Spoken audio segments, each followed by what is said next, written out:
Hey everyone, hope you're doing great. Welcome back to my channel. In today's video, we'll dive into what if Naruto sacrificed his dream to save the Shinobi world. Smash that subscribe button, and be sure to peek at the description below. Let's begin. The air in the dimension of heavy gravity did not merely press down, it crushed. It was a physical weight, a suffocating blanket of invisible iron that sought to grind bones into dust and flatten lungs until they were nothing but pressed paper. Naruto Uzumaki gasped, the sound ragged and wet, tearing from a throat that felt like it had been swallowed by sandpaper. Every movement was a war against physics. His golden chakra cloak, the six-path sage mode that had burned so brightly only hours ago, was flickering now, a candle guttering in a hurricane. Sasuke. Naruto gritted out, his eyes fixed on the floating, pale goddess before them. You good? To his left, Sasuke Uchiha was on one knee, his Rinnegan weeping a trail of blood down his pale cheek. The Susanoo, his ultimate defense, had been shattered minutes ago, leaving him exposed. He pushed himself up, his sword trembling in his grip. Focus, you idiot. We have one shot. They were the last line of defense. Obito was dead. The Shinobi Alliance was trapped in the infinite Tsukuyomi, wrapped like mummies in the roots of the divine tree. Only Team 7 remained. High above them, Kagaya Otsutsuki hovered. She did not look tired. She did not look human. Her white Byakugan eyes were devoid of emotion, yet filled with a possessive, alien hunger. She looked at Naruto and Sasuke not as warriors, but as wayward batteries, containers of chakra that belonged to her by birthright. My nursery, Kagaya whispered. Her voice bypassed their ears and resonated directly in their skulls. I will not let you destroy it. She's coming! Kakashi Hatake screamed from the rocky ledge behind them. He was supporting Sakura Haruno, both of them barely able to stand under the gravity. Kagaya moved. It wasn't speed, it was instant relocation. Space warped, and suddenly she was directly in front of Naruto. From the palms of her hands, gray bones protruded, the all-killing ash bones. One scratch meant disintegration. Naruto roared, forcing his exhausted chakra to flare. Kurama, I know! The fox bellowed back from the seal. A massive chakra arm manifested, parrying Kagaya's strike, but the impact sent a shockwave that cracked the bedrock beneath them for a mile. The sheer force threw Naruto backward, tumbling through the heavy air. Naruto! Sasuke lunged, utilizing his Amenotejikura to swap places with a piece of debris behind Kagaya. It was the opening they had been bleeding for. The six paths Chibaku Tensei required physical contact from both the sun and moon seals on their palms. Now! Sasuke screamed, his left hand glowing with the crescent moon mark, reaching for Kagaya's shoulder.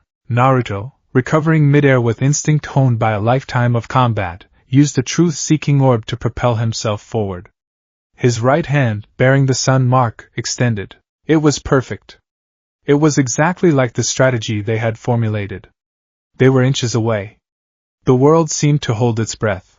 The ceiling script began to glow, ready to encase the progenitor of chakra in a new moon. And then, Kagaya smiled. It was a small, imperceptible twitch of pale lips, but to Naruto, it looked like the maw of death. Indra. Ajura. She didn't dodge. Instead, the third eye on her forehead, the Rinne Sharingan, snapped open, bleeding a crimson light that washed over the world. Amanaka, she intoned, but the shift wasn't to another dimension. It was a shift within them. Naruto felt a sudden, sickening lurch in his gut, as if a hook had snagged his navel and yanked. The chakra synchronization between him and Sasuke, the delicate link required for the six-path seal, shattered. Kagaya's hair, moving like living prehensile whips, shot out faster than sound. One lock of white hair wrapped around Naruto's throat, slamming him into the ground. Another wrapped around Sasuke's outstretched arm. No! Sakura screamed from the sidelines. With a sickening crack that echoed across the desolate landscape, Kagaya twisted. Sasuke's arm, the arm bearing the moon seal, snapped backward at the elbow. The Uchiha cried out, a sound of pure agony, as his Chidori dissipated into sparks. Sasuke! Naruto struggled against the hair pinning him, his hands clawing at the strands. Kagaya pulled Sasuke close, her pale face inches from his. You are merely pieces of me, she whispered.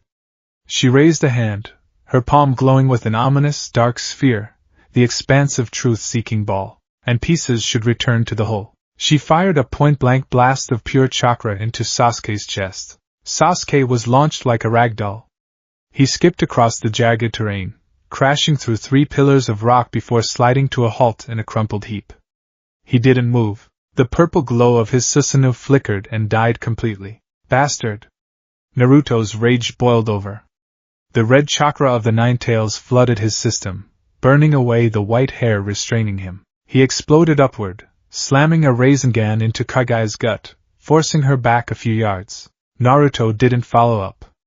He turned and sprinted to Sasuke. Hey! Sasuke! Wake up! Naruto slid to his knees beside his friend/rival. Sasuke was a wreck. His left arm was twisted at a gruesome angle, bone protruding through the skin. His chest was a mess of burns and lacerations.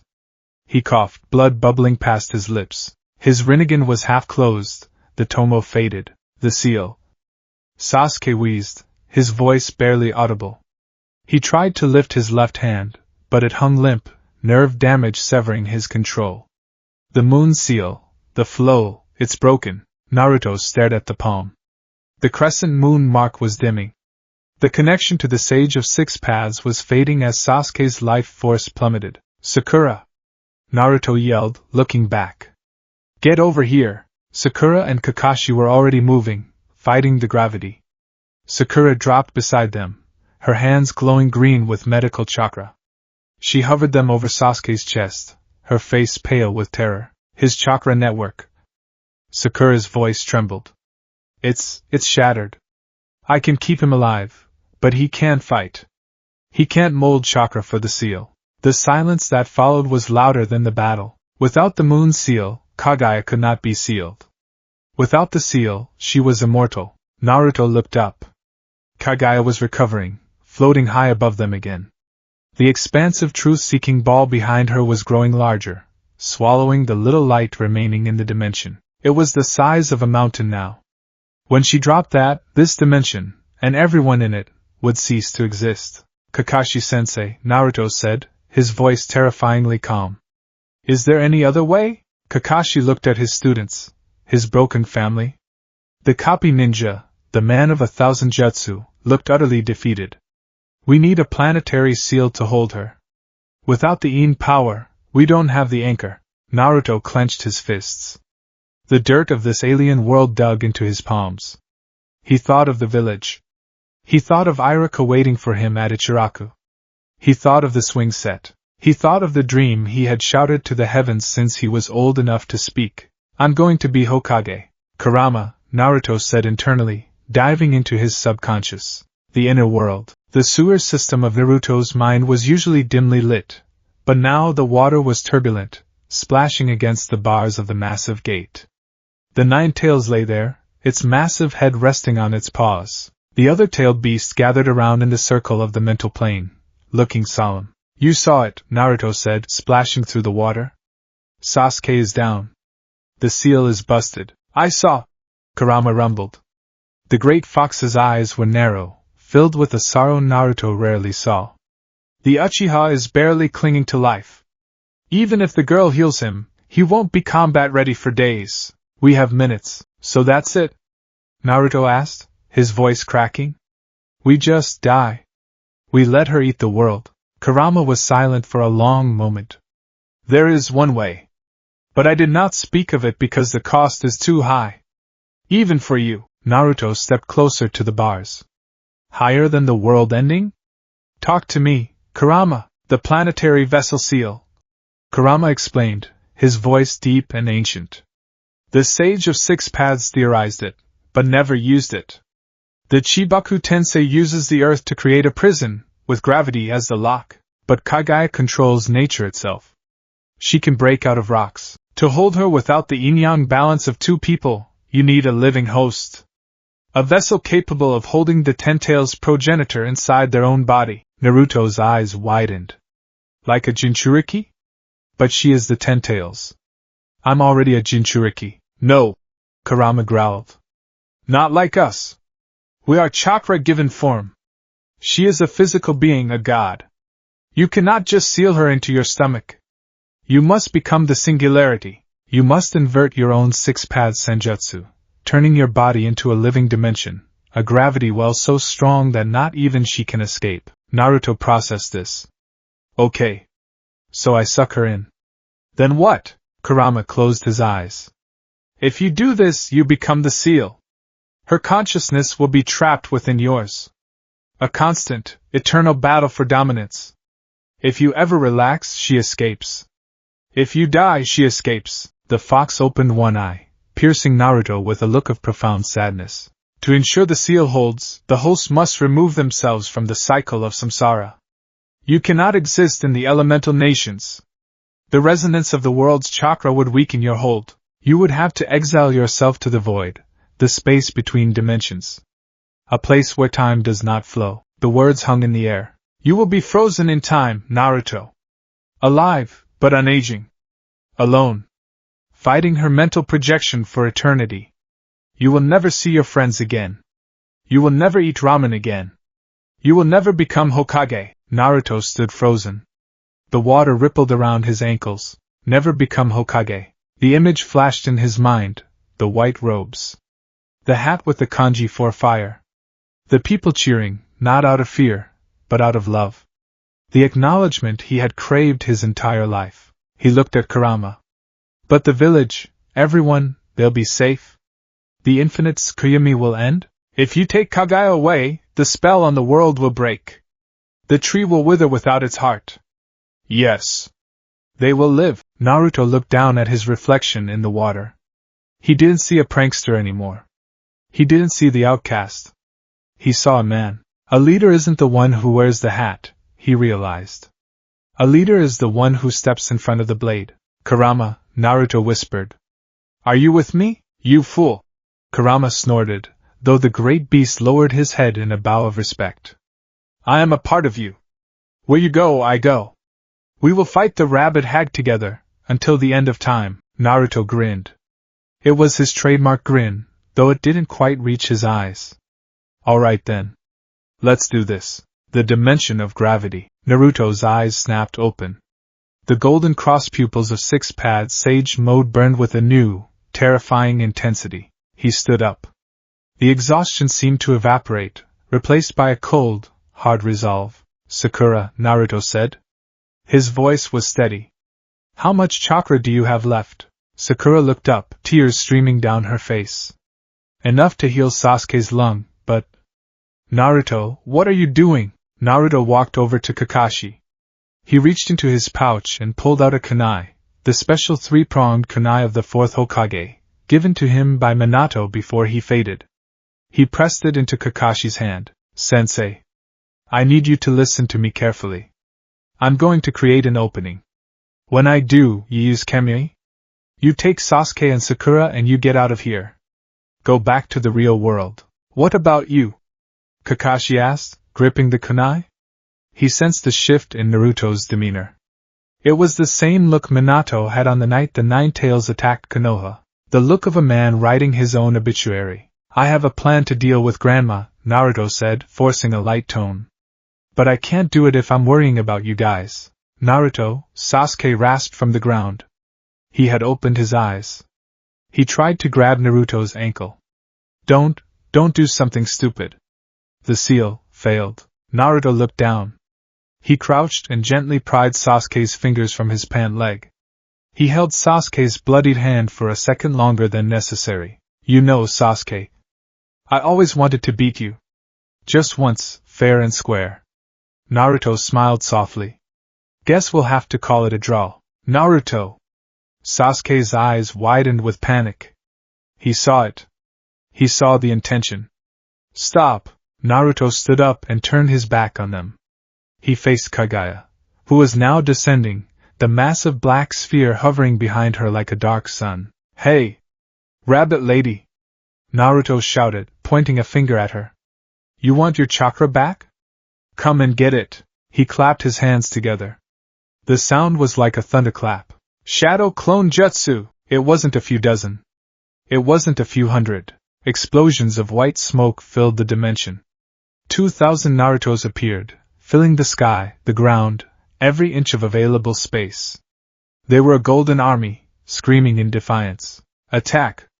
The real Naruto roared. The clones swarmed Kaguya. It was a suicide charge.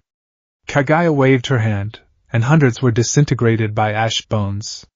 She swiped again, and a vacuum wave crushed hundreds more. But there were too many. They grabbed her hair, her robes, firing Razengans that did little damage but obscured her vision. Kakashi, now! Naruto screamed over the mental link. Kakashi didn't want to. Every fiber of his being screamed to stay, to fight alongside his student. But he was a shinobi. And a shinobi completes the mission. Kamui, Kakashi's Mangekyo Sharingan spun. Space twisted around Sakura and the fallen Sasuke. Naruto, no! You can't! Sakura screamed, reaching out as the vortex swallowed her. Use your Atanki! Sasuke yelled, his voice filled with raw desperation. They vanished. Kakashi was the last to go. He looked at Naruto's back. The golden cloak was flaring so bright it hurt to look at. Naruto, Kakashi whispered. I'm sorry. The vortex took him. Naruto was alone. The clones were gone now, destroyed by a pulse of Kaguya's anger. She floated down, her face twisted in annoyance. They have fled, Kaguya stated calmly. It matters not. I will consume you first, then hunt them down. Naruto stood his ground. He spread his feet shoulder-width apart. He took a deep breath, inhaling the heavy, stale air of the dimension. He centered himself. You're not hunting anyone, Naruto said. He began to weave hand signs. They were signs Kaguya had never seen before, ancient, complex, and forbidden. Boar. Dragon. Void. Rat. Bird. Naruto's chakra changed. The golden light turned inward, becoming a dense, swirling core of gravity within his chest. The ground beneath him cracked, the rocks beginning to float upward, orbiting him. Kurama, ready? Ready. Forbidden art. Planetary vessel seal. Naruto slammed his palms onto his own chest. The effect was instantaneous. The gravity in the dimension didn't just increase, it reversed. Naruto became the center of the universe. Kaguya's eyes widened. For the first time, the goddess felt fear. She felt an inexorable pull, stronger than any Chibaku tensei. It wasn't pulling her body, it was pulling her essence. Her chakra was being stripped from her, flowing in rivers of blue light toward Naruto. What is this? Kaguya shrieked. She tried to fly back, to shift dimensions, but space was locked around Naruto. He was the anchor. I'm not sealing you away, Naruto gritted out, his body trembling as the massive influx of power hit him. His skin began to crack, glowing with blinding white light. I'm inviting you in. No! Kaguya screamed. She fired ash bones at him, but they dissolved into chakra before they touched him, sucked into the vortex of his body. The massive truth-seeking ball behind her collapsed, turning into a stream of black liquid that rushed into Naruto. The pain was beyond description. It felt like swallowing a star. Naruto's screams were silent, his vocal cords paralyzed by the energy. He felt his bones breaking and reforming, his chakra network expanding to impossible sizes to accommodate the 10 tails. Kaguya clawed at the air, but she was disintegrating. Her physical form unraveled, turning into pure white energy. I am immortal, she wailed. I am the beginning, and I. Naruto gasped, his eyes glowing white, and the end. With a final, terrified shriek, Kaguya Otsutsuki was ripped from reality and slammed into the seal on Naruto's chest. Silence. The wind stopped. The gravity returned to normal. Naruto fell to his knees. He looked at his hands. They were trembling. His skin was pale, etched with black markings that swirled and moved like living tattoos. He could feel her inside him, a raging storm of hatred and power, banging against the cage of his mind. Hold it! Kurama roared inside him, wrestling the massive presence of the 10 tails. Don't let her surface. I got it. Naruto whispered. He stood up shakily. He could feel the connection to the elemental nations. He could sense the infinite Tsukuyomi beginning to dispel. The roots were releasing people. The world was waking up. He felt Sasuke's chakra in the Kamui dimension, weak but alive. He felt Kakashi's grief. He felt Sakura's fear. He wanted to go to them. He wanted to tell them he won, but he felt the world's resonance tugging at the seal. Just standing here, connected to the dimension that was linked to Earth, was weakening the cage. Kagaya surged, and Naruto coughed up blood. I have to go, Naruto said to the empty air. He raised his hand. With the power of Kagaya now accessible to him, opening a portal was easy. Too easy. He tore a rift in space. Beyond it was not a landscape, but a void. A swirling purple darkness where nothing existed. No time. No light. No people. Naruto looked back one last time. He imagined the village gates. He imagined the faces of his friends. Take care of them, Sasuke, he whispered. You're the only one who can. He stepped through the rift. The portal snapped shut behind him, leaving the dimension of gravity empty, save for the echoes of a dream that had been sacrificed for the future, the Valley of the End. The air in the real world was crisp. The sun was rising, casting long shadows over the devastation of the war. Kakashi, Sakura, and Sasuke materialized on the surface of the lake, splashing into the water. Naruto! Sakura screamed immediately, scanning the area. There was no one. The great tree, the god tree that had dominated the horizon, was crumbling. The massive flower at the top was wilting. The cocoons hanging from the branches were unraveling. That's Tsukuyumi. Kakashi murmured, staring up. It's dispelling. Sasuke lay in the shallow water, the cold liquid soothing his burns. He stared at the sky. His Rinnegan saw the traces of dimensional residue. He saw the massive chakra spike that had occurred, and then vanished completely, gone, not dead. If Naruto were dead, the tailed beast chakra would have dispersed into the atmosphere to reform later. This was different. It was simply gone. Erased from this plane of existence. He did it, Sasuke whispered. The realization hit him like a physical blow, heavier than any punch Kagaya had thrown. Where is he?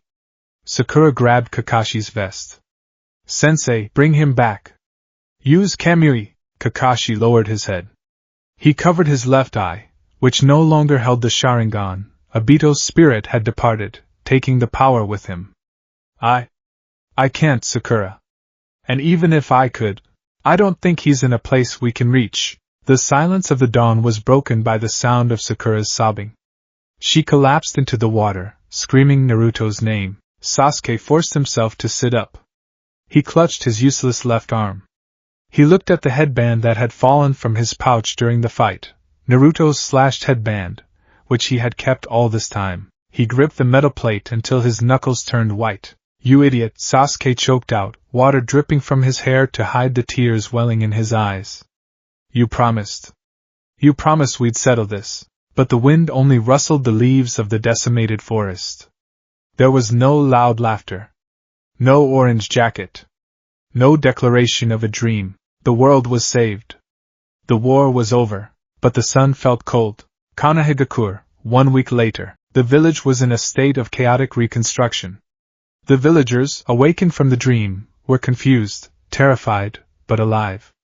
Families reunited with tears. Ninja from different villages, once enemies, helped each other clear rubble. But a pall hung over the victory. At the memorial stone, a crowd had gathered. It was the largest gathering in the history of the village. The 5 Kage stood at the front. Tsunade, the 5th Hokage, stood at the podium. She looked aged, her usual vibrancy drained. We stand here today, Tsunade's voice projected over the silent crowd, because of the efforts of the Shinobi Alliance. We fought monsters. We fought gods. She paused, her hand trembling as she touched the necklace around her neck. But the final blow, the act that saved us all, was delivered by one shinobi. In the front row, Hinata Hyuga stood supported by Kiba and Shino. She was pale, her eyes red and swollen. She wasn't crying anymore. She had run out of tears days ago. She just stared at the framed photo on the altar. It was Naruto, grinning his toothy grin. Naruto Uzumaki, Tsunade continued, her voice cracking. He did not return. He sacrificed himself to seal the threat away forever. He gave his life so that we could have ours. Sasuke stood in the back, leaning against a tree, hidden in the shadows.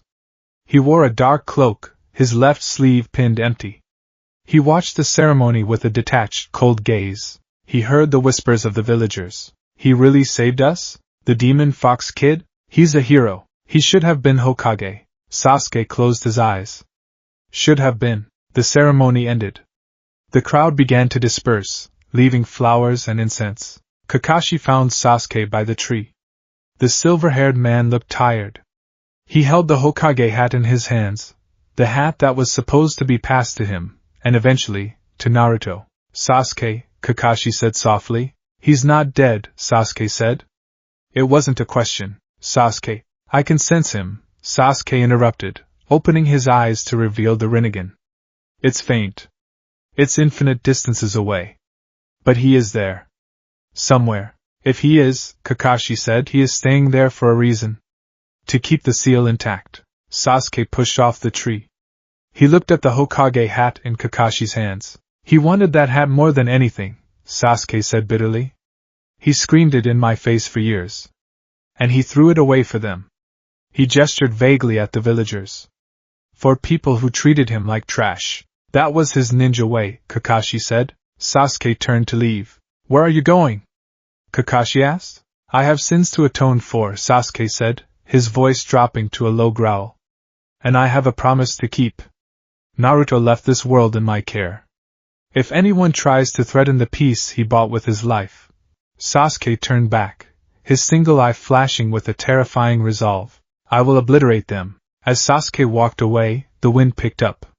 It blew through the village, swirling leaves around the Hokage monument. It danced around the 4 stone faces, and the empty space where a 5th, 6th, and 7th should be. High above, in the endless blue sky, a single hawk cried out, circling the sun, the void. There was no up or down. No light or dark. Only a swirling, nebulous mist of purple and gray. Naruto sat cross-legged in the center of nothingness. His body was glowing with a faint golden aura, the only light source in the universe. His eyes were closed. His breathing was slow, rhythmic. Inside him, the storm raged. Kaguya screamed, clawing at the walls of his mind, offering him power, offering him worlds, threatening him with eternal torment. Let me out! She shrieked. Shut up, Grandma! Naruto thought back, his mental voice echoing like a steel door slamming shut. I told you! You're grounded. He felt Kurama's chakra wrap around his soul, a comforting blanket in the cold. You doing okay, kid? Kurama asked. Naruto opened his eyes in the void. He looked at his hands. He couldn't see the village. He couldn't see his friends.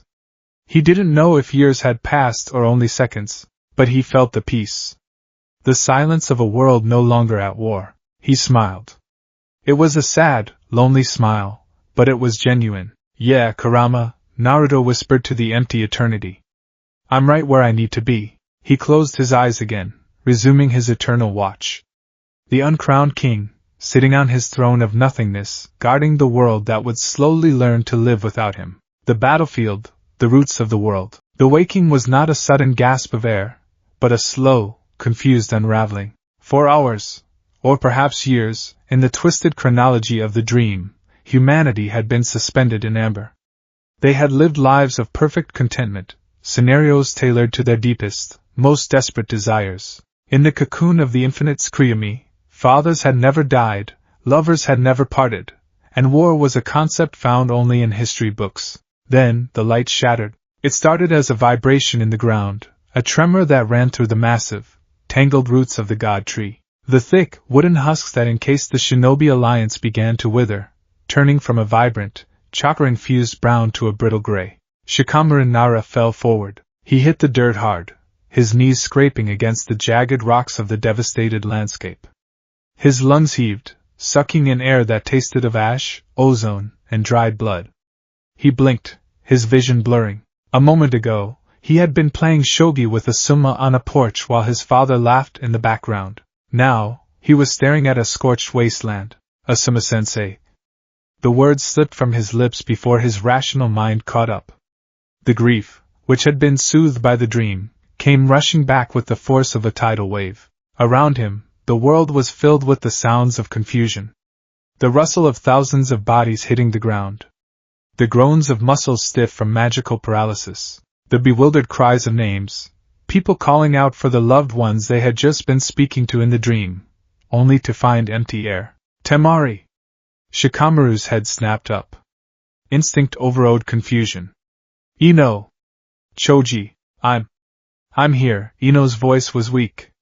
She was pulling herself up from a tangle of roots a few yards away.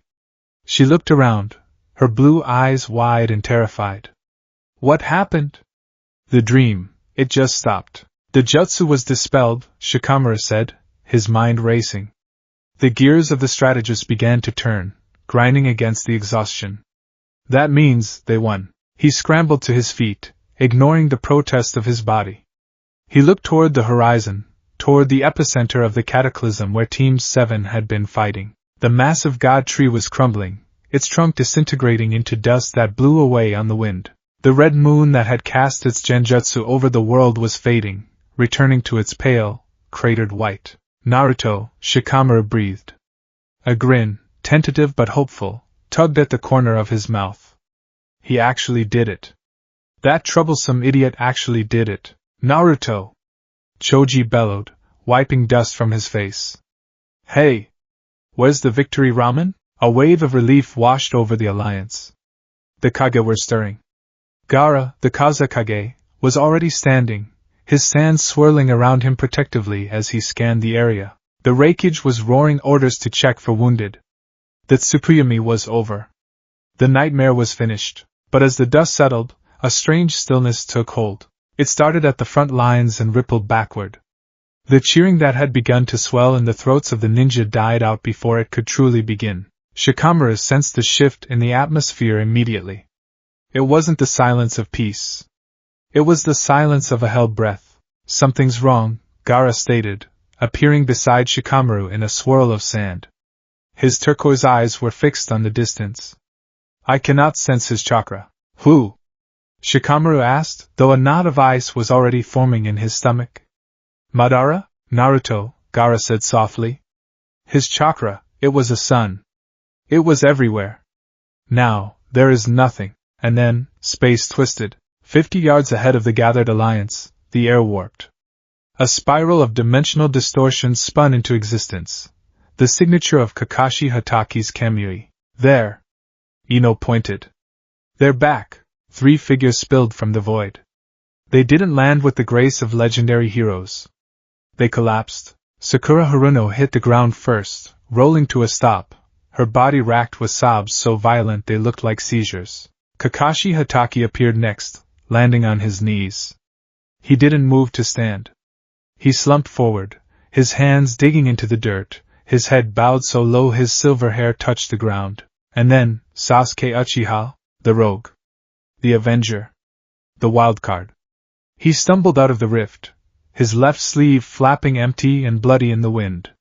He fell onto his back, staring up at the newly cleansed sky with a dead, hollow gaze. The alliance froze.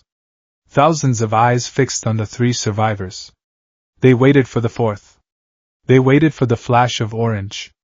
They waited for the loud voice to shout, I'm home. The portal swirled for another second.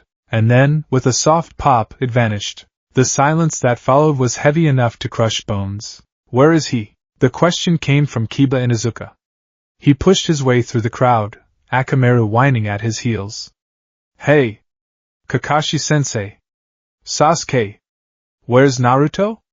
Stop messing around! No answer. Sakura's sobbing intensified, a raw, keening sound that tore at the nerves of everyone hearing it. Tsunade, the 5th Hokage, shoved past the guards. Her healing chakra was already flaring, her eyes scanning her apprentice and the 2 men. Sakura! Report! What happened to Kagaya? Sakura couldn't speak. She just shook her head, burying her face in her hands. It was Sasuke who answered. He sat up slowly. The movement seemed to cost him everything. He didn't look at Tsunade. He didn't look at the alliance. He looked at the tattered object clutched in his remaining hand. It was a forehead protector. The metal plate was scratched, the blue fabric stained with blood and dirt. The symbol of the leaf was slashed through the middle, the symbol of a rogue, yet held with the reverence of a holy relic. She is gone. Sasuke's voice was raspy, dry as the desert wind. It didn't carry the arrogance of the past. It carried nothing but ash. The threat is ended. And Naruto? Gaara stepped forward, his hand trembling. Where is Naruto Uzumaki? Sasuke looked up then. His mismatched eyes, one black, one purple, locked onto Gaara. The Rinnegan, usually a symbol of godlike power, looked dim and weary. He stayed, Sasuke whispered. Stayed where? Tsunade demanded, her voice rising with panic. In the dimension? We can get him back.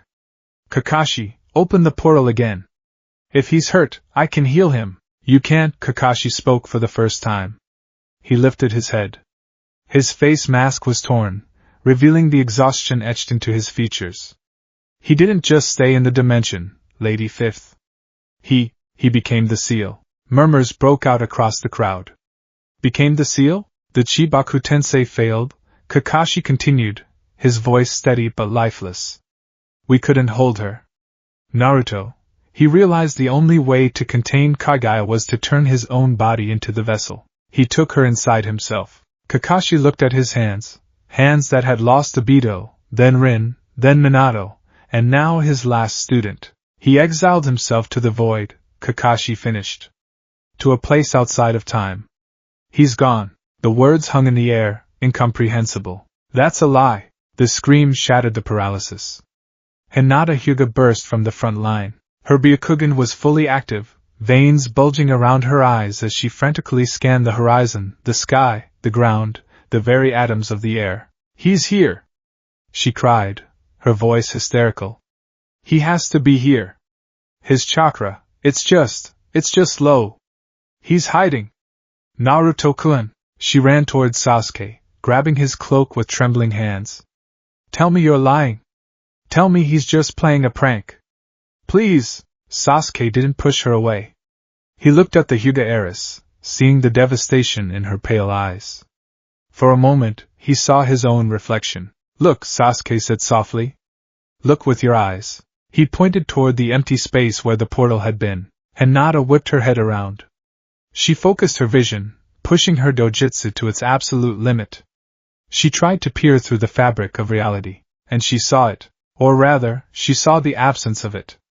A scar in the dimension. A closed door that had no handle. And behind it, a fading, distant warmth. A golden light that was moving further and further away, rapidly becoming smaller than a star, smaller than a speck of dust, until it was simply gone. She saw the finality of it. Hinata's knees gave out. She didn't scream. She didn't faint. She simply collapsed inward, as if her strings had been cut. Niji's death had been a sharp, piercing blade. This was the sky falling on her. No, she whispered into the dirt. Not him. Anyone but him. Around her, the realization began to ripple outward. The heroes of the war, Lee, Tenten, Shino, Kiba, stood like statues. Lee dropped to his knees, tears flowing freely.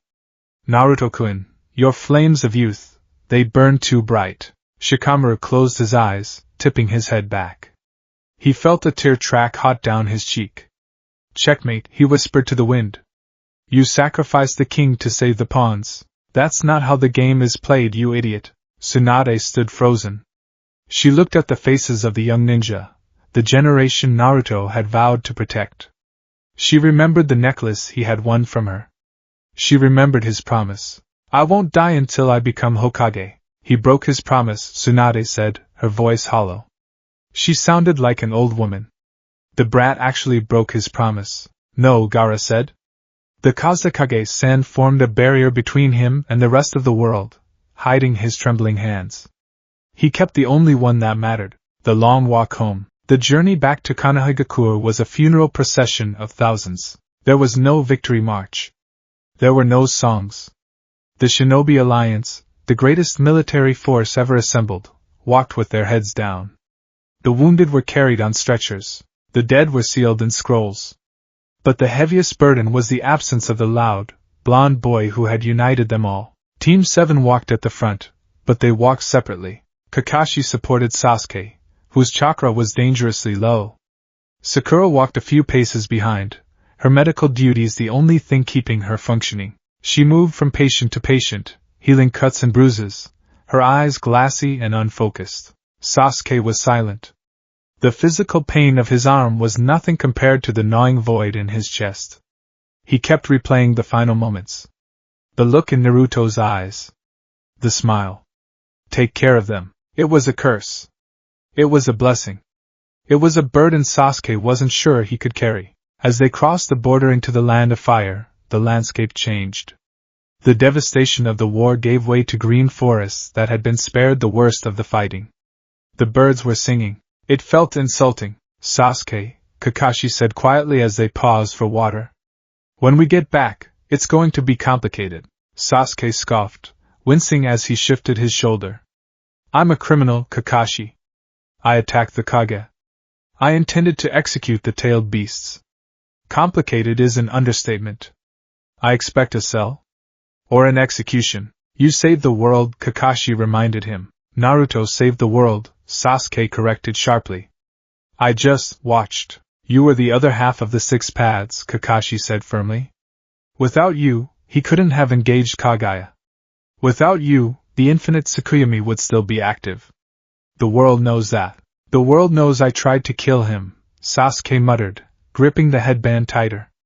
And now he's gone. And I'm here. It's a cosmic joke. It's a second chance, Kakashi said, his eye fixing Sasuke with a stern look. Don't waste it. That's what he bought for you. Sasuke looked away, staring into the dense forest. A second chance. He didn't want a second chance. He wanted his brother. He wanted his parents. He wanted the idiot who chased him for 3 years to come jumping out of the bushes and challenge him to a fight. He wanted to be annoyed by Naruto, not haunted by him. Konoha, the gates. The sun was setting when the massive wooden gates of Konohagakure came into view. The village had been evacuated prior to the war, but the civilians had returned quickly once the Tsukuyomi broke. They were gathered at the entrance, a sea of people waiting for their protectors. Word had not yet fully spread. They knew the war was won. They didn't know the cost. As the alliance marched in, a cheer went up. It was a roar of relief, of joy, of adoration. Confetti, hastily made from shredded paper, rained down. Welcome home, thank you. You did it! The cheers hit the shinobi like physical blows. The ninja flinched. They couldn't look the civilians in the eye. Konohamaru Sarutobi, now a chunin, pushed his way to the front of the civilian line. He was grinning, his scarf trailing behind him. He looked for the hero. He looked for his boss. Boss! Konohamaru shouted, jumping up to see over the heads of the lead ninja. Naruto Niken! Did you kick his butt? The cheer died down as the crowd noticed the demeanor of the returning warriors. The silence spread like an infection. Konohamaru stopped jumping. He saw Team 7. He saw Sakura crying. He saw Sasuke's grim face. He saw Kakashi looking at the ground. Kakashi-sensei? Konohamaru stepped forward, his voice trembling. Where's the boss? Kakashi stopped. He looked at the third Hokage's grandson. He looked at Irika Yumino, who was standing just behind Konohamaru, his face pale and knowing. Irika knew. He didn't need to be told. He had felt the bond snap hours ago. He had felt the sudden coldness in his chest where a warm sun used to be. Kakashi walked over to Irika. The crowd held its breath. Irika-sensei, Kakashi said, his voice carrying in the sudden silence. I couldn't bring him back. Irika closed his eyes. He took a deep, shuddering breath. He didn't scream. He didn't collapse. He was a teacher, and he knew his student better than anyone. Did he? Irika's voice broke, then he steadied it. Did he die like a Hokage? Kakashi straightened up. He saved us all. He sacrificed everything. Irika nodded. Tears leaked from his squeezed-shut eyes, tracking through the scar on his nose. He stepped forward and placed a hand on Konohamaru's shoulder, preventing the boy from running to Sasuke. Then we will welcome him home, Irika said, his voice thick with grief but loud enough for the crowd. We will welcome the hero of the leaf. Irika bowed low to the empty space beside Sasuke. One by one, the villagers understood. The cheer that rose up then wasn't joyous. It was a weeping roar, a mixture of gratitude and heartbreak that echoed off the Hokage rock. Sasuke watched Iruka. He saw the strength in the ordinary Chunin. This is why he fought, Sasuke realized. Not for the power. But for this. The hospital, 3 days later. The pristine white room smelled of antiseptic and lilies. Sasuke sat on the edge of the bed. His left arm was bandaged, the stump neatly dressed. Tsunade had offered to grow him a new one using Hashirama's cells, but Sasuke had refused. It's a reminder, he had said. The door opened. Tsunade walked in, followed by Shizen. The Hokage looked like she hadn't slept in a week. The feudal lords are impatient, Tsunade said without preamble. She sat in the chair opposite him. They want to know what to do with you. The Raikage wants you executed. The Mizukage is indifferent. Gaara is vouching for you with everything he has. And you? Sasuke asked, staring at the floor. If it were up to me 5 years ago, I'd have crushed you, Tsunade admitted bluntly. But Naruto. She paused, the name catching in her throat. Naruto believed in you, and he saved the world using your help. Executing the Savior's partner would cause a civil war. So I'm free? You're under house arrest until the inauguration, Tsunade said. After that, well, that's up to the 6th Hokage. Sasuke looked up. The 6th. I'm stepping down, Tsunade said, rubbing her temples. I'm too old for this, and my heart isn't in it anymore. The village needs a new era. They need stability. Kakashi, Sasuke surmised. He's fighting it. Tsunade gave a dry, humorless chuckle. He says he's the worst man for the job. He says he's the teacher who lost all his students. But there's no one else. You're a criminal. Naruto is gone. Shikamaru is too young. It has to be Kakashi. Sasuke stood up and walked to the window. He looked out at the village. Cranes were already rebuilding the damaged sections. Life was moving on. Does he know? Sasuke asked. Know what? That the peace is a lie. Tsunade narrowed her eyes. Explain. Sasuke turned, his expression hard. The nations are united now because of fear and gratitude. Fear of the Tsukuyomi, and gratitude to Naruto. But gratitude fades. Fear is forgotten. Without Naruto, without the bridge, the old hatreds will return. The cloud will want the Byakugan. The rock will want territory. That's a cynical view, Shizen interjected. It's the truth, Sasuke said. Naruto was the deterrent. He was the nuke that smiled. Without him, the power balance is gone. So what do you suggest? Tsunade asked, leaning forward. We need a shadow, Sasuke said darkly. Kakashi can be the light. He can be the face of peace. But someone needs to do the dirty work. Someone needs to ensure that the alliances hold, by force if necessary. You want to be Danzo, Tsunade spat, disgusted. No, Sasuke corrected. Danzo acted for the leaf alone. I will act for the world Naruto saved. I will be the monster in the dark so Kakashi can remain the hero in the light. It's the only way to make sure Naruto's sacrifice wasn't for nothing. Tsunade stared at him for a long time. She saw the darkness in him, but she also saw the resolve. It wasn't the selfish desire for revenge anymore. It was a twisted, painful form of altruism. We'll see, Tsunade said, standing up. Get dressed. The funeral is in an hour. The funeral. It rained. Because of course it rained. The sky over Konoha was a bruised gray, weeping a steady drizzle that turned the dust of reconstruction into mud. The cemetery was full. Not just with Konoha shinobi, but with representatives from every nation. The Raikage, the Tsuchikage, the Mizukage, and Gaara stood in the front row. In the center, there was no casket. There was only a stone marker. Naruto Uzumaki, the hero of the dawn, friend. Simple. Naruto wouldn't have wanted a list of titles. Kakashi stood at the podium. He wore the black funeral garb, drenching wet. He didn't use an umbrella. Naruto. Kakashi started, his voice amplified by the silence of thousands. Naruto was loud. He was annoying. He was terrible at listening. A few wet chuckles rippled through the crowd from the Konoha 11. He painted the Hokage monuments. He stole scrolls. He never did his paperwork. Kakashi gripped the podium. He was also the best of us.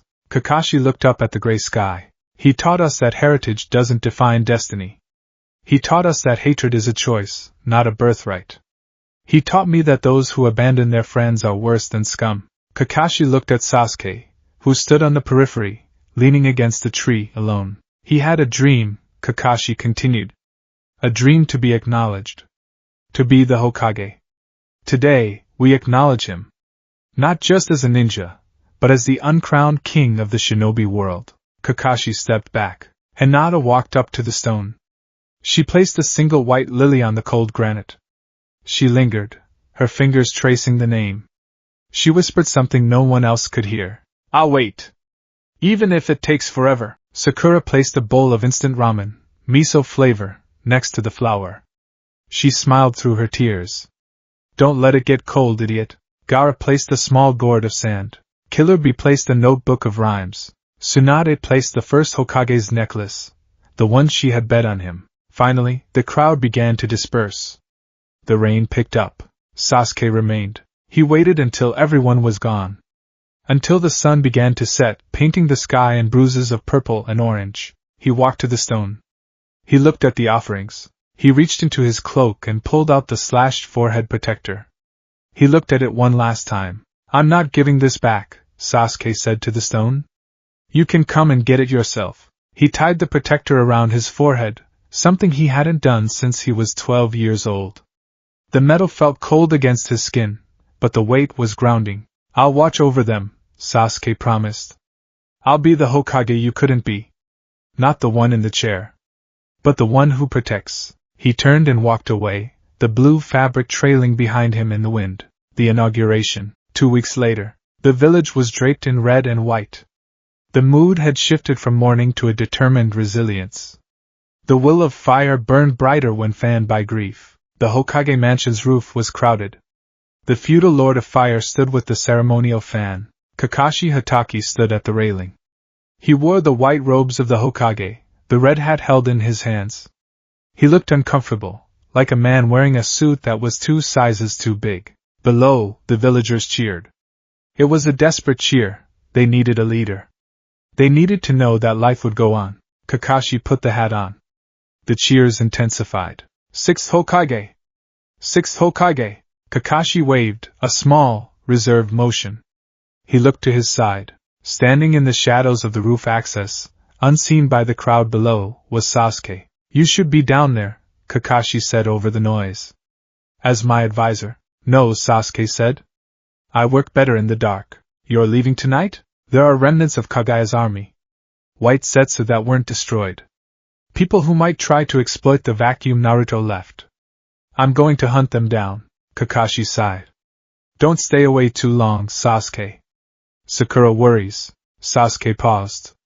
Tell her I'll be back. Sasuke turned to leave, but stopped. He looked at the Hokage rock.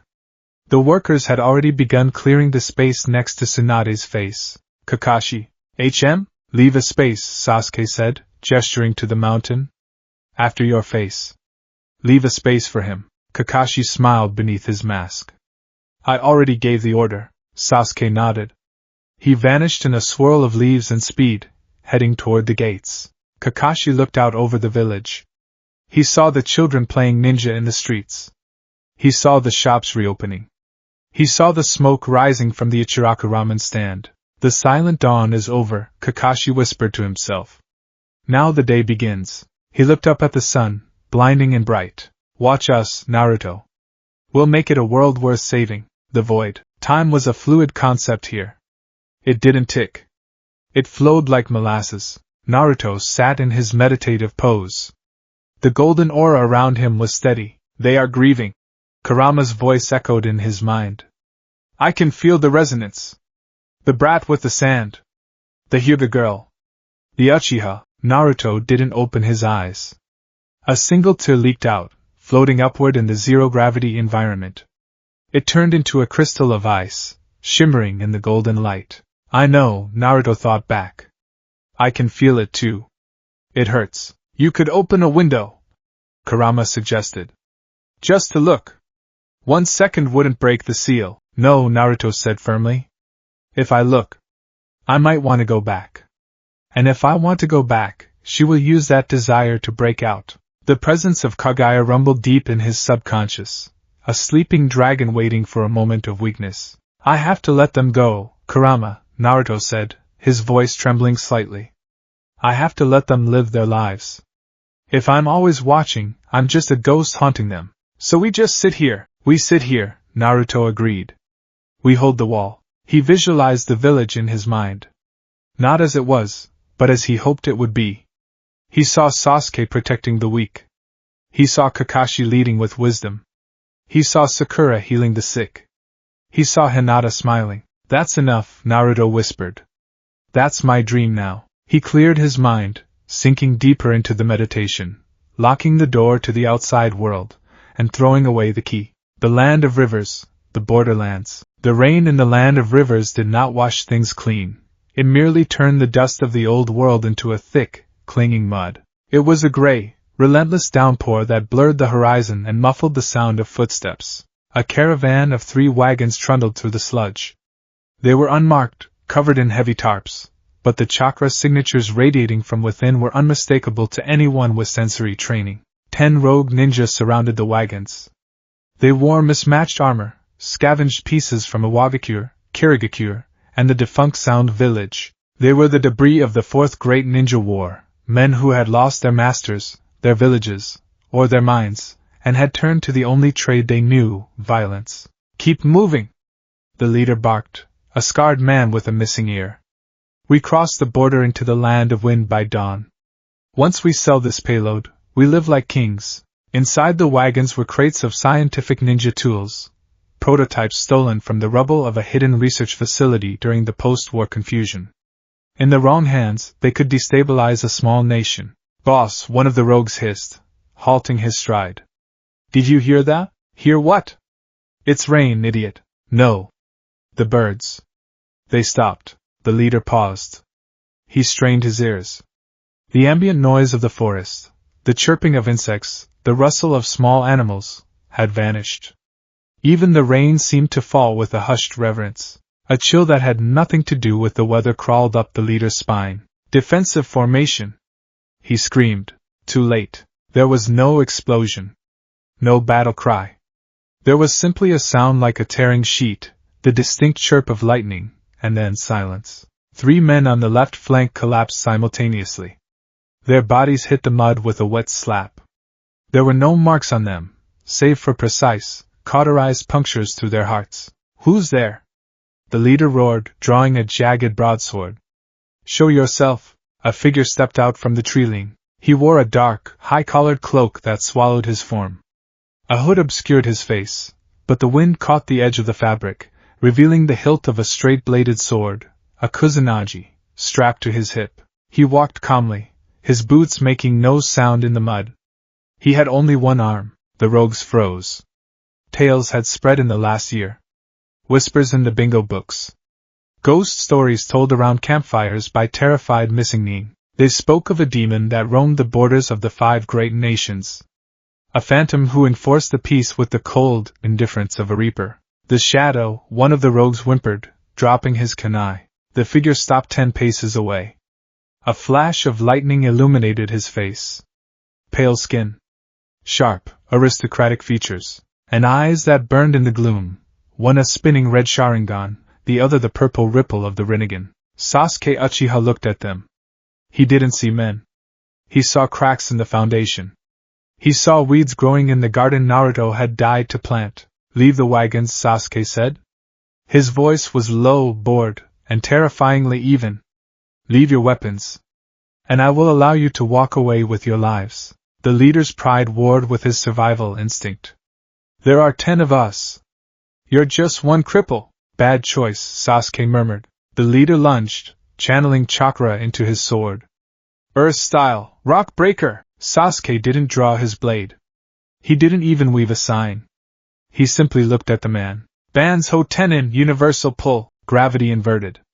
The leader was yanked off his feet, flying through the air towards Sasuke's outstretched hand. Sasuke caught him by the throat, the impact knocking the wind out of the rogue. With a flicker of movement too fast to track, Sasuke channeled Chidori through his hand. The electricity didn't pierce the man, it flooded his nervous system, overloading every synapse in his body instantly. The leader convulsed, his eyes rolling back, and went limp. Sasuke dropped the unconscious body into the mud. 9, Sasuke counted. Panic erupted. 3 rogues turned to run. 2 charged. The others stood paralyzed. Sasuke moved. He was a blur of motion, a dance of efficiency. He sidestepped a wind scythe, kicked a rogue in the solar plexus hard enough to shatter ribs, and appeared behind the fleeing men in a burst of speed. He didn't kill them. Naruto wouldn't have wanted that. But he made sure they would never hold a weapon again. Tendons were severed. Chakra points were crushed. In 30 seconds, the clearing was silent again. The 10 men lay groaning in the mud. Sasuke stood amidst the carnage, his cloak unruffled. He looked at the wagons. With a glance of his Amaterasu, black flames ignited the wood. The contraband burned, the unnatural fire consuming metal and wood alike. He touched the forehead protector tied around his head. The metal was cold, clean, Sasuke whispered to the rain. He turned and began the long walk back to Konoha. There was no satisfaction in the victory.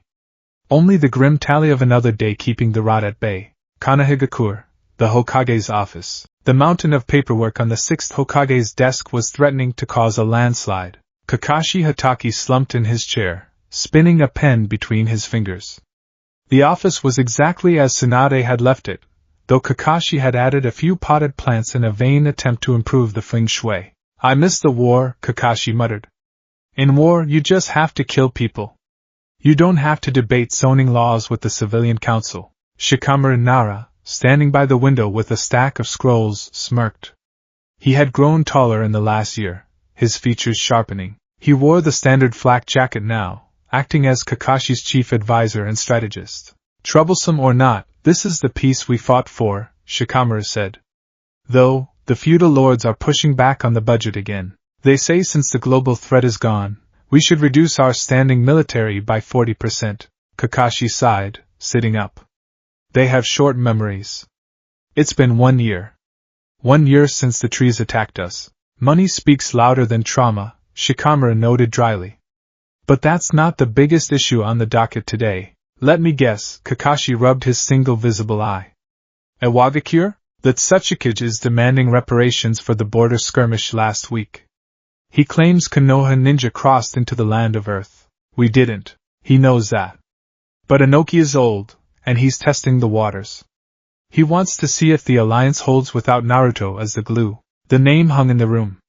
Even after a year, saying it felt like invoking a ghost. And then there's the report from the land of rivers, Shikamaru added, placing a scroll on the desk. An entire smuggling ring neutralized. Black flames found at the scene. Survivors maimed but alive. Kakashi picked up the scroll. Sasuke. He's efficient, Shikamaru admitted. But people are getting scared, Kakashi. They call him the Shadow Kage. The other villages are nervous. They think we're using him as a secret weapon to intimidate them. We aren't? Kakashi asked rhetorically. We are, Shikamaru replied. But we're supposed to pretend we aren't. Sasuke's methods, they're borderline. He's ruling through fear. Kakashi swiveled his chair to look out the window. The village below was thriving. New buildings were rising. The scars of Pain's assault and the war were fading. But the atmosphere was different. It was a serious, industrious city now. The laughter seemed quieter. Sasuke is doing what he thinks he has to, Kakashi said softly. He's trying to fill a void that's too big for him. He thinks if he stops fighting, even for a second, Naruto's sacrifice becomes meaningless. He needs to come home, Shikamaru said. Actually come home. Not just drop off a report and vanish. He needs to sleep in a bed. I've tried, Kakashi said. He says he can't sleep. The silence keeps him awake. A knock at the door interrupted them. Shizen poked her head in. Lord Sixth? The meeting with the feudal lord is in 10 minutes. And Lady Hinata is here to see you. Kakashi straightened up. Send her in. Cancelled the feudal lord. Tell him I have a stomach ache. Shikamaru rolled his eyes. You're the worst Hokage. I learned from the best. Hinata Hyuga entered the office. She looked different than the shy girl of the past. She wore the standard Jonin uniform now, her long dark hair tied back in a practical braid. Her expression was serene, but her eyes held a steeliness that hadn't been there before. Lord Hokage, she bowed. Hinata, Kakashi smiled, his eye crinkling. No formalities. What can I do for you? I'm requesting a leave of absence from the active roster, she said quietly. Kakashi and Shikamaru exchanged a look.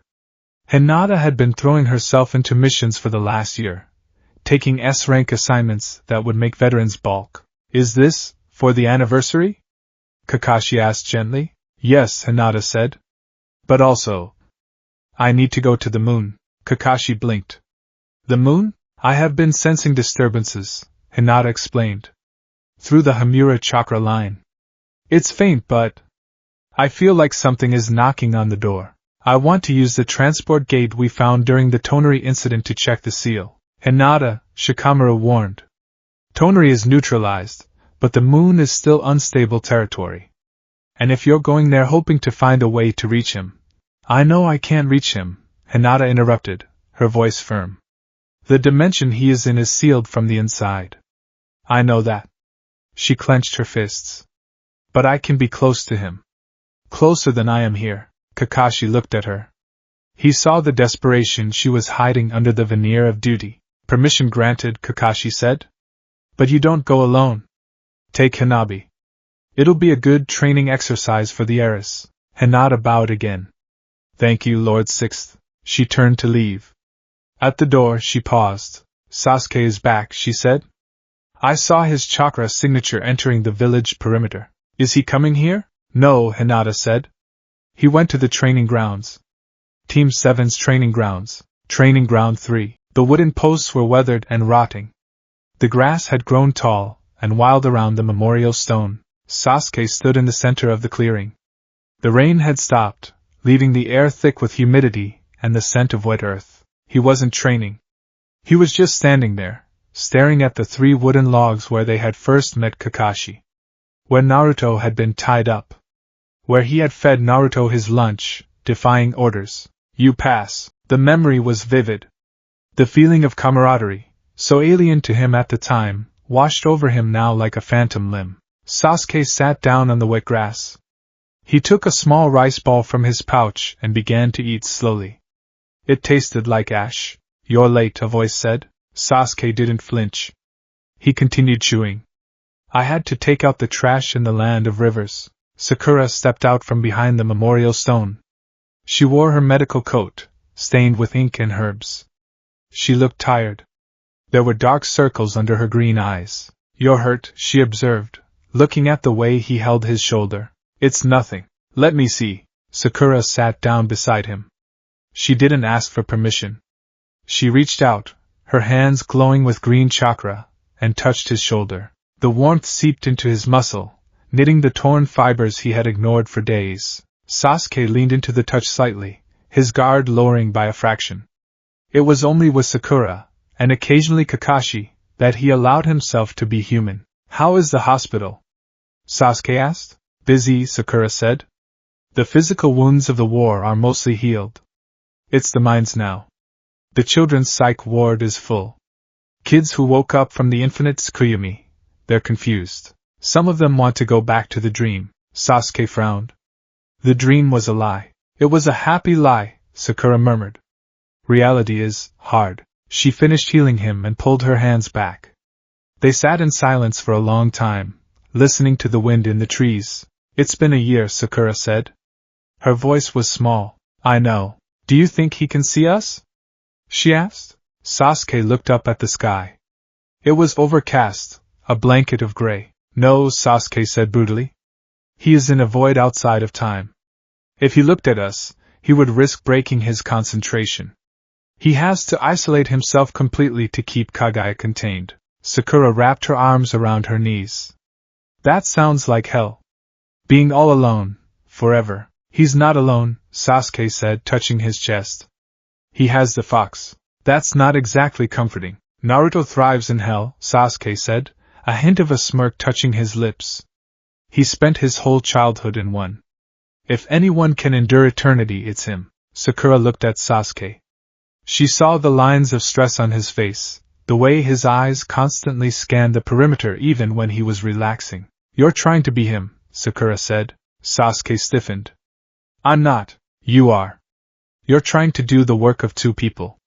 You're trying to be the Hokage's strength and the Shadow's fear. You're going to break, Sasuke. I can't break. Sasuke stood up abruptly. The moment of vulnerability was over. If I break, the seal weakens. The world needs to believe that as long as I am here, the peace is absolute. He looked down at her. Naruto was the sun. He made things grow. I am the moon. I control the tides. It's a different job. The moon reflects the sun's light, Sakura countered. It doesn't make its own. Sasuke turned away. The sun is set, Sakura. I have to make do with what light I have left. He began to walk away. I have to report to Kakashi. Sasuke-kun! Sakura called out. He stopped. Tonight. The Lantern Festival. Will you be there? Sasuke hesitated. I don't like crowds. Just watch from the roof, she pleaded. Don't be alone tonight. Please. Sasuke didn't answer. He vanished in a swirl of leaves. The void, the eternal battle. To describe the void as quiet would be an insult to silence. It was a sensory deprivation tank the size of a universe. There was no floor, but Naruto felt grounded. There was no air, but he breathed. He sat in a lotus position, suspended in a sea of violet nebulas that swirled slowly, marking the passage of eons or seconds. He couldn't tell. Naruto Uzumaki looked the same as the day he left. He wore his tattered orange jumpsuit, the truth-seeking orbs floating in a halo behind his back. But his eyes were different. They were ancient. Kit! Kurama's voice rumbled. It was the only sound in the universe. She's waking up again, Naruto sighed. He closed his eyes and dove into his inner world. The sewer landscape was gone. In its place was a vast, golden ocean. In the center of the ocean stood a massive cage, reaching up into the sky. Inside the cage was not a fox, but a woman. Kagaya Otsutsuki sat in the center of the cage. She was bound by chains made of golden chakra, Uzumaki sealing chains amplified by 6 paths senjutsu. She opened her 3 eyes. Azura, she whispered. Her voice was like scraping glass. You are tired. I'm fresh as a daisy, Grandma, Naruto said, materializing outside the bars. He sat down on the water surface. Ready for round, what is it? 5 million? Time means nothing here, Kagaya said. She stood up. Show me the world. No, I can feel it, she hissed. I can feel the chakra on the other side of your soul. It is chaotic. They are fighting. Your peace is crumbling. They're figuring it out, Naruto said defensively. Humans argue. It's what we do. Kagaya floated closer to the bars. Look at your friend. Look at Indra's reincarnation. She waved her hand. The water between them rippled, forming an image. It showed Sasuke in the land of rivers, breaking the arms of the rogue ninja. It showed the cold, dead look in his eyes. It showed him alone in the rain, eating a rice ball that tasted like ash. He is suffering, Kagaya whispered. He is drowning in darkness because you left him. You abandoned him to a burden he cannot carry. Naruto watched the image. His heart clenched. Seeing Sasuke like that, it hurt more than the physical battle. If you release me, Kagaya-kun, I can fix him. I can rewrite reality. I can make a world where you never left. Where you became Hokage. Where he is happy. The image shifted. It showed Naruto in the Hokage cloak, sitting at the desk. Sasuke was there, laughing, holding a child. Sakura and Hinata were there. It was perfect. It was the dream. Naruto stared at it. The longing was a physical ache in his chest. He wanted it so bad he could taste it. Just open the gate, Kagaya urged. 1 inch. And you can go home. Naruto lowered his head. His bangs shadowed his eyes. You don't get it, Naruto said softly. Get what? That picture. Naruto pointed at the happy image.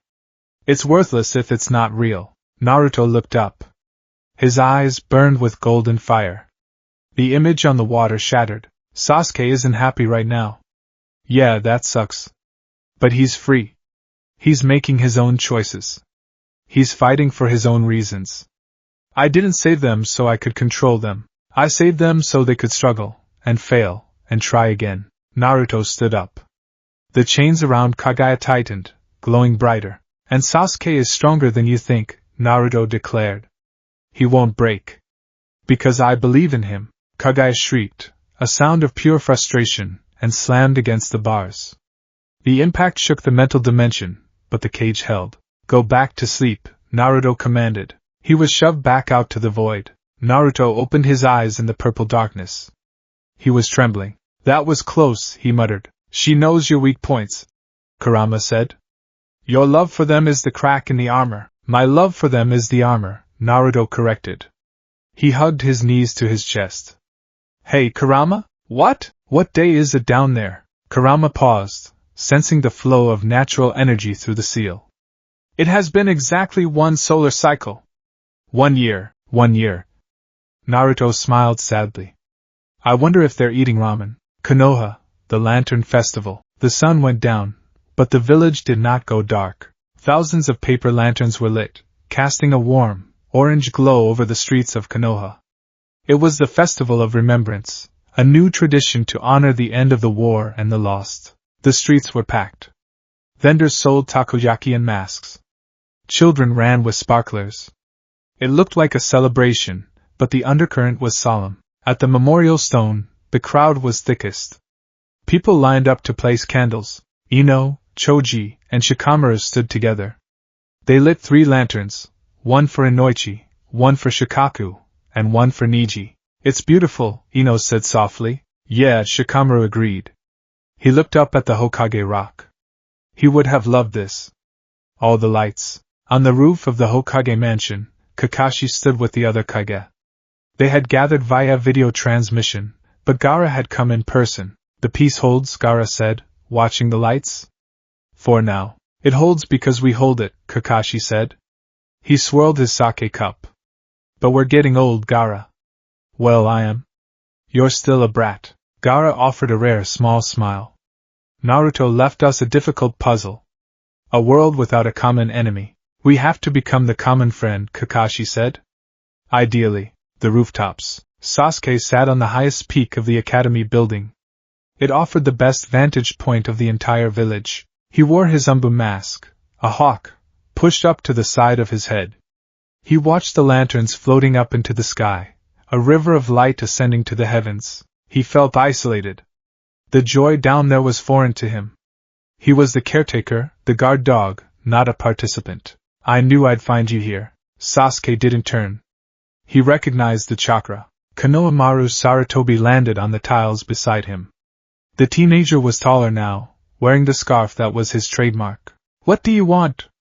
Sasuke asked. Just checking in, Konohamaru said.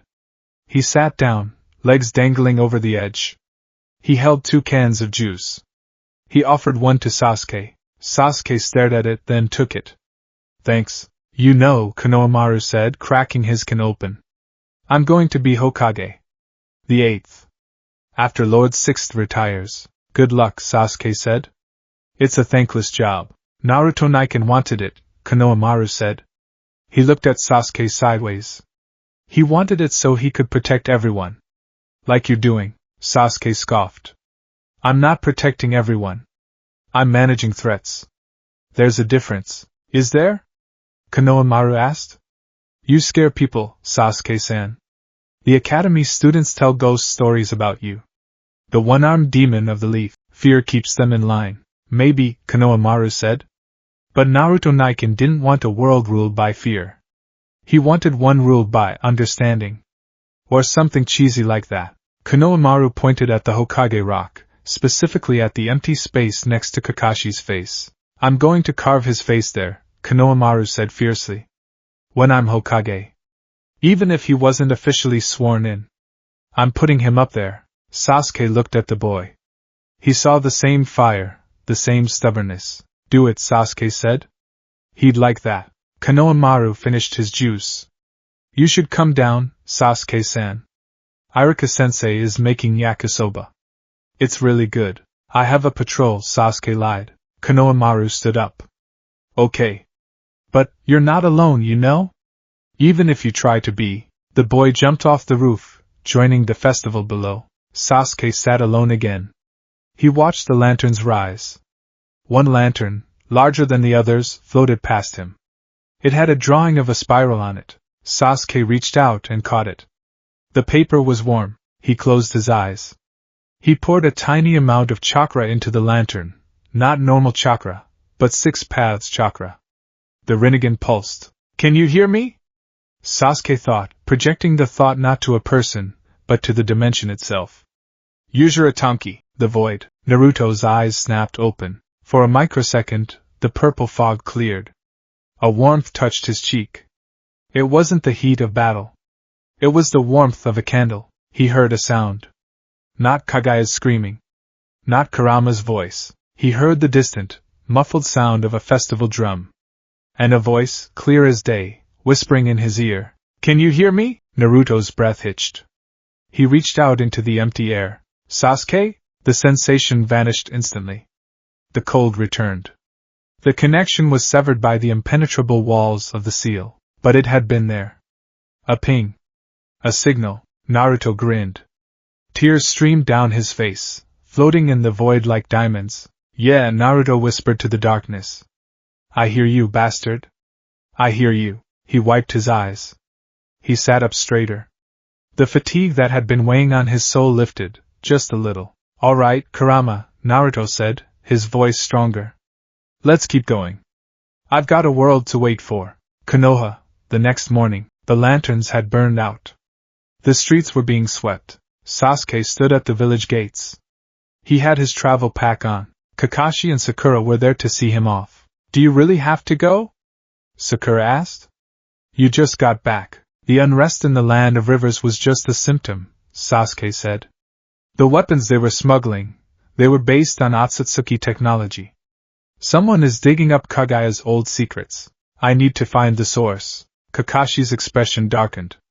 That is troubling.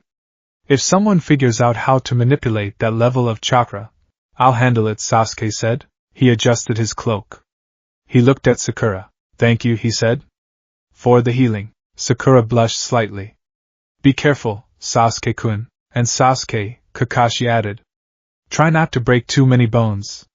It makes the paperwork a nightmare. Sasuke gave a non-committal grunt. He turned and walked out of the gates. As he walked down the road, the sun broke through the clouds for the first time in days. A shaft of light hit the road ahead of him. Sasuke didn't smile, but his shoulders relaxed. He wasn't walking into the darkness anymore. He was walking into the shadow, yes. But the shadow only exists because the sun is shining somewhere. And somewhere, far away, the sun was watching. Konohagakure, the Hokage Tower, 2 p.m. The office of the Hokage was the highest point of authority in the village, a room that commanded a view of the entire settlement, from the bustling market streets to the quiet training grounds. It was a room steeped in history, smelling of old cedar, ink, and the lingering tobacco smoke of the third Hokage. For Kakashi Hatake, the sixth Hokage, it felt less like a seat of power and more like a prison cell lined with paperwork. Kakashi sat behind the massive oak desk, his chin resting in his hand. A stack of documents 2 feet high teetered precariously to his left. Another stack, the completed pile, was pitifully small on his right. He spun a pen between his fingers, a nervous tic he had developed since trading his kunai for a quill. This is torture, Kakashi muttered, his single visible eye half-lidded with boredom. I have fought in 3 great ninja wars. I have faced the 7 swordsmen of the mist. I have stared down a goddess. And yet, the budget committee for the reconstruction of Sector 4 is going to be the death of me. Shikamaru Nara, standing by the window with a clipboard, didn't look up. If you sign the zoning permit for the new orphanage, you can go to lunch. I signed 3 zoning permits yesterday, Kakashi complained. How many orphanages do we need? Shikamaru finally looked up, his expression sobering. A lot, Lord Sixth. The war left many children without parents. The air in the room grew heavy. Kakashi stopped spinning his pen. Right. Sorry. He pulled the document forward and signed it with a flourish. Kakashi Hatake. He stared at the signature. It still looked wrong. It felt temporary. His eyes drifted to the side of the desk. There, positioned prominently near the window, was a chair. It was a simple, high-backed chair made of dark wood with orange cushioning. It was empty. It wasn't a guest chair. It was positioned as if a second Hokage were sitting there, overseeing the village alongside him. The feudal lords are arriving in an hour, Shikamaru said, breaking Kakashi's gaze from the chair. This meeting isn't going to be like the others, Kakashi. They're organized this time. Kakashi sighed, leaning back and stretching his neck until it cracked. Let me guess. The fire daimyo is being pressured by the wind and earth lords? They think we're holding on to too much power. Worse, Shikamaru said, walking over to the desk and placing a sealed scroll on top of the paperwork mountain. They're scared. The peace has held for a year, but the economic strain of maintaining a wartime military in a peacetime economy is hitting them. They want disarmament. Massive scale. They want us to cut the active Jonin roster by half. Kakashi's eye sharpened. The lazy, pervy sage demeanor vanished instantly, replaced by the cold, calculating intellect of the copy ninja. Half? Kakashi's voice was low. That leaves us defenseless if a rogue faction rises up. Or if another Otsutsuki appears. They believe the threat is gone, Shikamaru explained. They believe Naruto's sacrifice solved everything forever. To them, paying for an army now is like paying for flood insurance in a desert. Naruto bought us a future, Kakashi said, his hand clenching into a fist. He didn't buy us a utopia. Humans are still humans. Greed and hatred didn't vanish into the dimension with Kaguya. Try telling them that, Shikamaru said dryly. And there's another issue. They're bringing up Sasuke. Kakashi rubbed his temples. Of course they are. They call him the walking nuke. They say that as long as Konoha harbors a Rinnegan user who operates outside the law, the other nations can never truly relax. They want him sanctioned, leashed, or exiled officially. Kakashi looked at the empty orange chair again. He imagined a loud, boisterous voice shouting, "Don't you dare touch him! Sasuke is my friend!" But the room was silent. The only sound was the scratching of Shikamaru's pen and the distant hum of the village. I won't leash him, Kakashi said firmly. And I won't cut the forces. If the lords want a fight, they'll get a debate. A debate with the people who pay our funding, Shikamaru reminded him. Troublesome. The meeting hall, 3:30 p.m. The atmosphere in the grand meeting hall was suffocating. The air conditioning was on full blast, but the sweat on the brows of the minor aides was visible. The fire daimyo sat at the head of the table, flanked by his advisors. Opposite him sat Kakashi, Shikamaru, and Shizen. The daimyo fanned himself with a folding fan. Lord Hokage, surely you understand our position. The reconstruction costs are astronomical. Bridges, roads, entire cities need rebuilding. We simply cannot funnel 40% of the national tax revenue into the hidden leaf anymore. With all due respect, my lord, Kakashi said, his tone polite but unyielding. The Shinobi Alliance is the only thing keeping the trade routes safe. Rogue ninja, bandits, and opportunists are still rampant. If we cut our forces now, the land of fire becomes a buffet for criminals. An advisor, a thin man with spectacles named Minister Ibiki, no relation to the interrogator, leaned forward. Criminals are a police matter, not a military one. We are talking about maintaining a standing army capable of fighting gods. The gods are gone.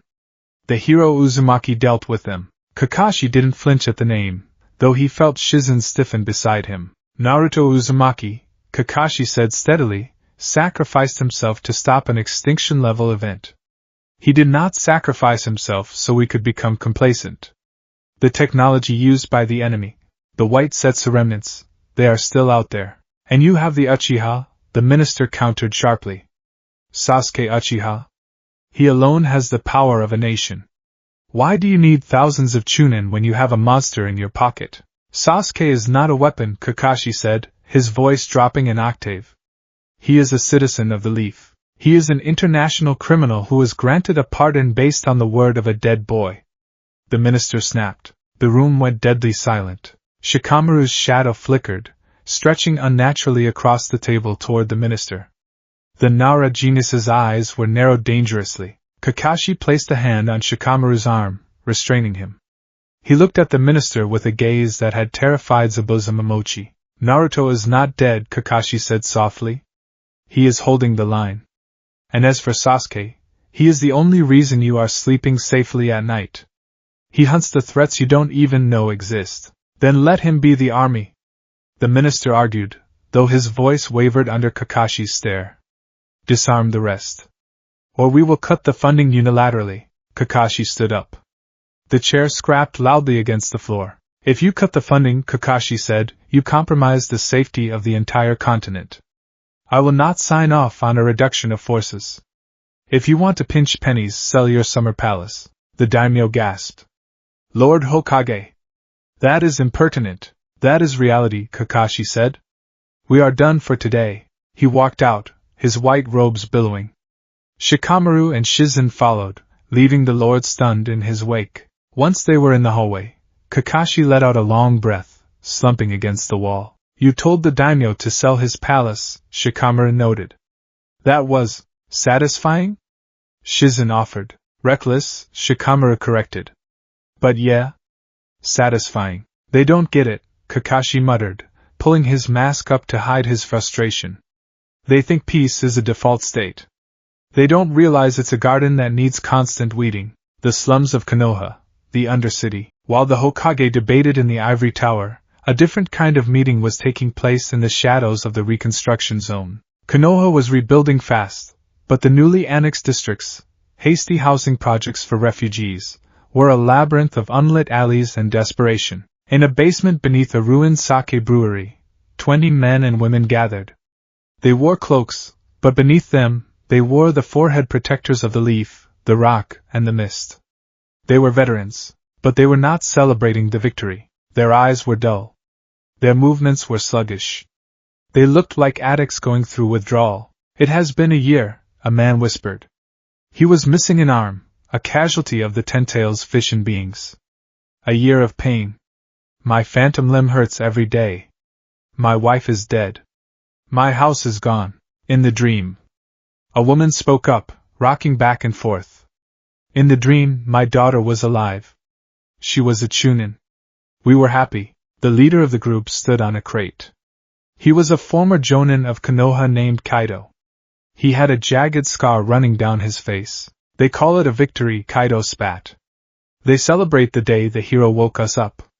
But what did he wake us up to? Ash? Blood? Grief? Murmurs of agreement rippled through the room. These were the Dreamers, a growing underground faction of people who had tasted the perfection of the infinite Tsukuyomi and found reality unbearable in comparison. They viewed Naruto not as a savior, but as the person who had ripped them out of heaven.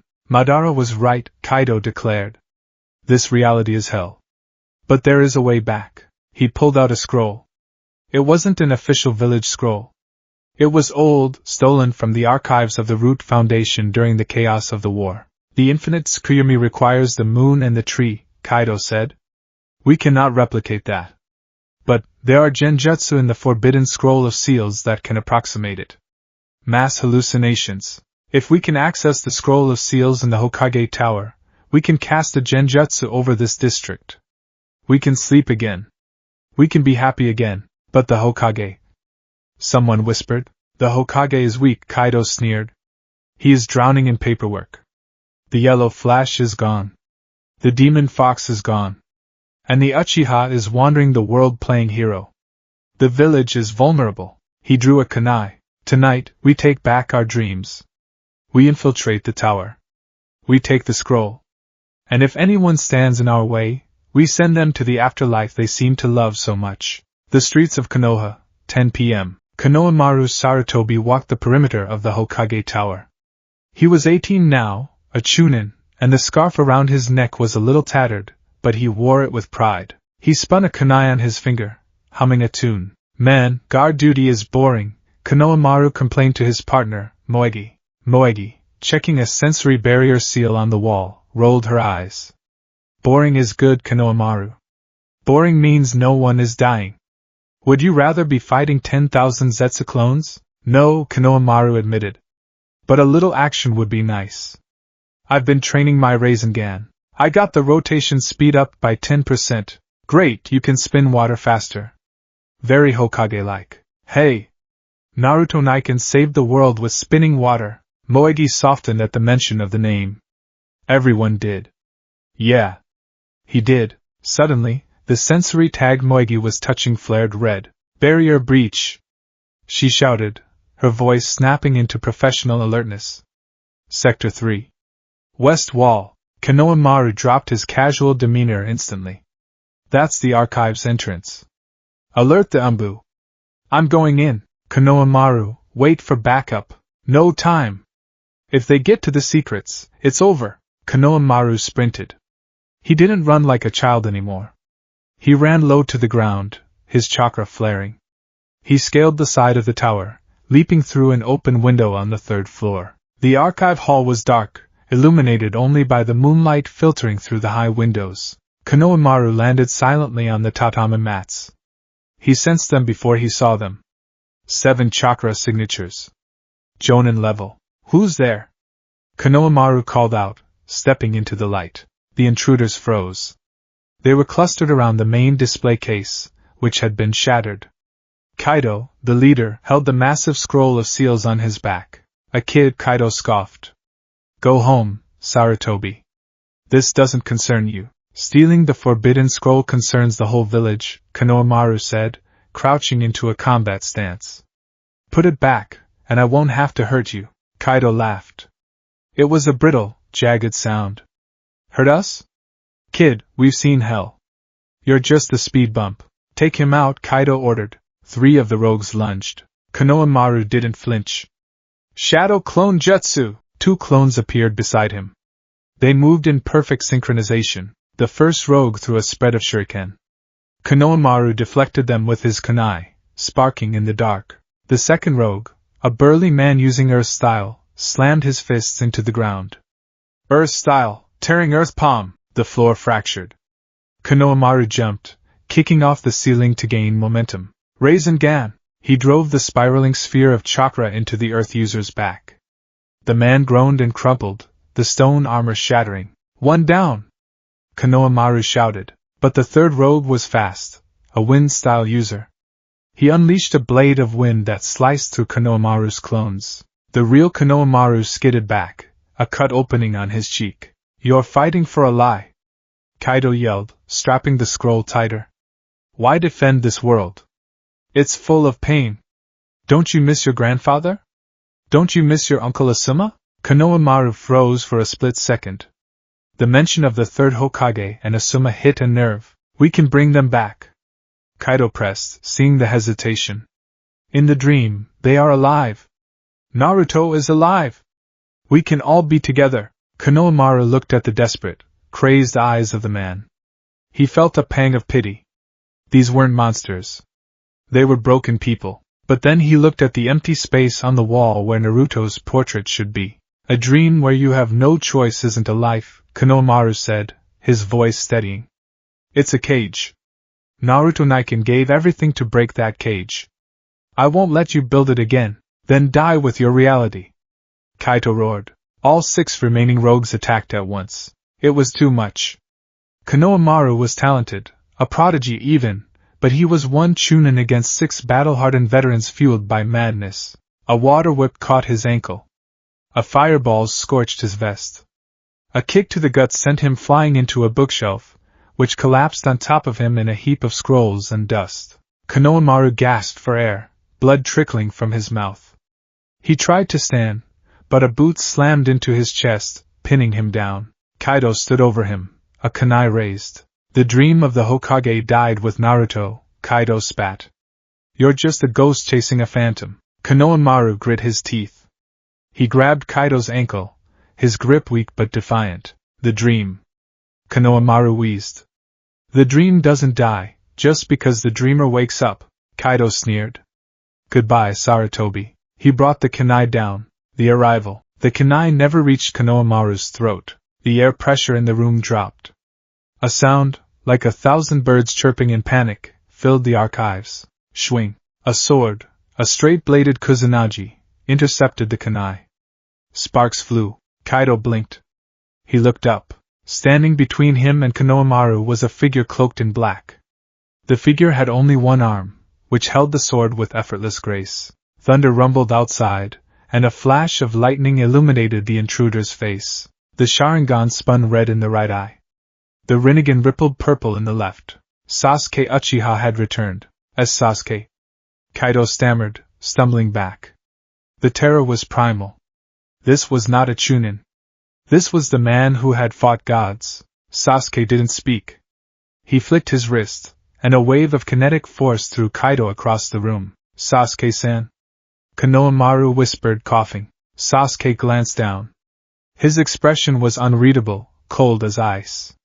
Stay down, Konohamaru. You're in the way. Sasuke turned his attention to the 6 rogues. They were backing away, their bravado evaporating instantly. The shadow! One of them shrieked.